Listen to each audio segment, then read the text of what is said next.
For over a century, the canal and river networks in the southern delta of Vietnam have been the primary means of transportation for goods and crops from the deep swamps and rice paddies of the Mekong Delta to central cities along the big rivers.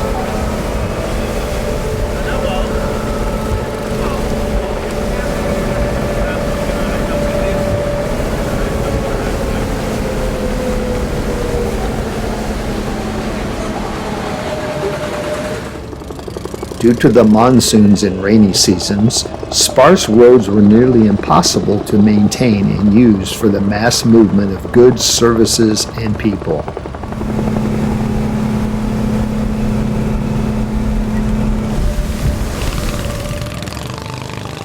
From remote villages, small canoes and sampans transported rice and other foodstuffs to larger villages at the intersections of larger canals and rivers.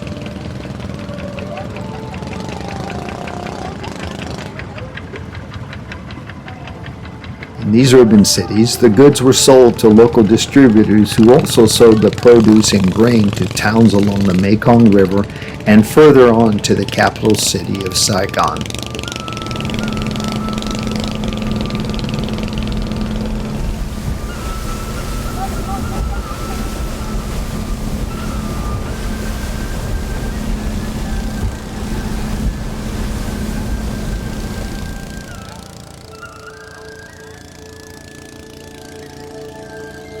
Most of the markets in larger cities were located near rivers, as products were transported by vessels.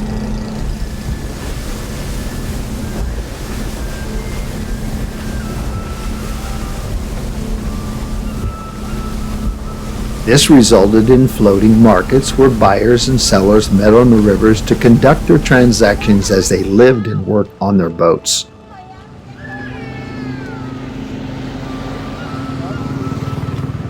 Can Tho, the fifth largest city in Vietnam, is situated on the banks of the Ho River, a tributary of the mighty Mekong River. Flowing from the Ho River is the Can Tho River, which slices through the middle of the city of Can Tho and feeds hundreds of tributaries and canals leading to the interior of the delta.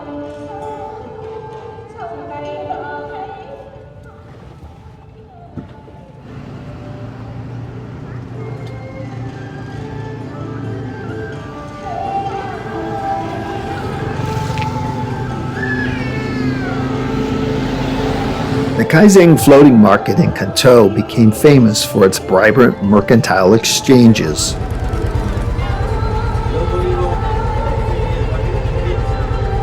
Following the Vietnam War and up to 2010, the Cai Rang floating market thrived with commerce as people were encouraged to cultivate fruits and vegetables alongside the abundant rice in the delta.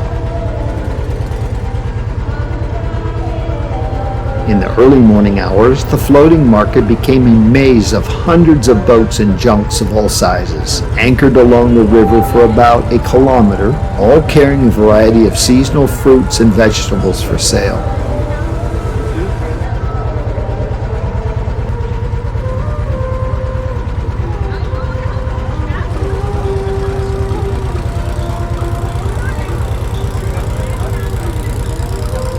Men steering their boats close by, loaded with fruit or vegetables, trying to make their daily wage by selling to whoever will buy.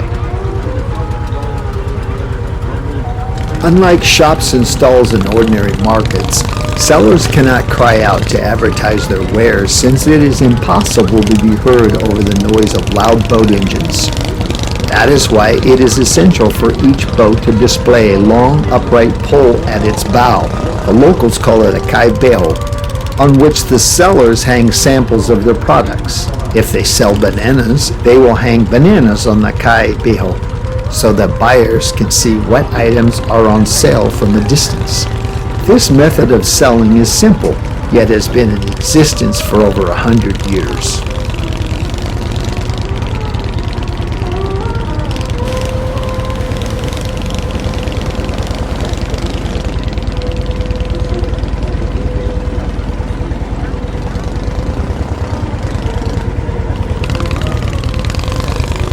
Small sampans zoom up to the tourist boats as women wearing the traditional white conical hats try to sell their breakfast foods and wares.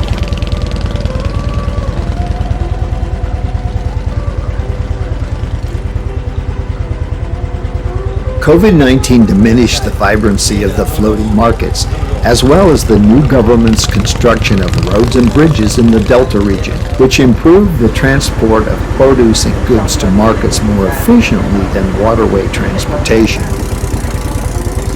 Bustling supermarkets and malls, recently built in larger cities, siphon traders and sellers from the floating markets. Although some of the small canals are still the only means of reaching remote villages, the new infrastructure has improved transportation efficiency. Part of Vietnam's capitalization is the advent of tourism. Cai Rang floating market became a popular tourist attraction.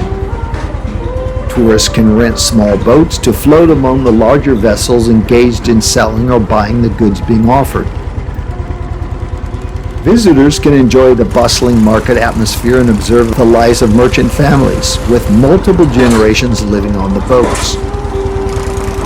Each boat is like a floating house equipped with potted plants, pets, and modern amenities, and even motorbikes parked on the boats. The local Vietnamese make money by catering to the floating tourist boats, offering food, coffee, meals, and other goods on the river to take advantage of the ambiance of the floating market. The new roads, bridges, and supermarkets may have reduced the floating market impact on river commerce, but since the Cai Rang floating market was recognized as a national intangible cultural heritage in 2016 by the Ministry of Culture and Tourism of Vietnam, there will always be a floating market in Can Tho, though mostly for tourists.